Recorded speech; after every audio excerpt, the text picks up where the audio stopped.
Once upon a time, a group of men decided that they would go and build a bridge, but to do so, they'd have to use this enormous pair of Nike shoes. To get these shoes, they had to travel all the way from Canada down to the deepest, darkest depths of Great Britain. Then they decided they would join the army and wear these very silly hats. And then, because they always got a little lonely, they decided to purchase this woman from the young man in the public square.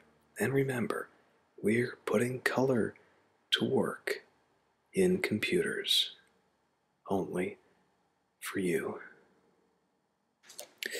Then this woman and her young, rather strange looking son were in their basement, and a huge crowd of people who might have been from Asia appeared, but it was very sad because someone had left their sword in church.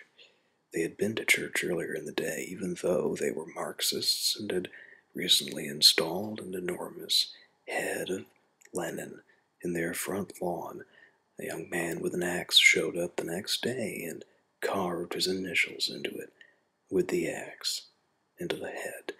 Then he purchased a lot of common stock in General Motors, and then tried to mail his mother a card, but there was many people in line to put their cards onto the FedEx plane, but no one was worried because Jesus showed up to help them put their cards on the plane, and he could help them because he was also an excellent auto mechanic and had very helpfully gone through and labeled all the wires with little numbers. He then climbed on the back of the space shuttle, and the space shuttle climbed on the back of an airplane, and they flew off.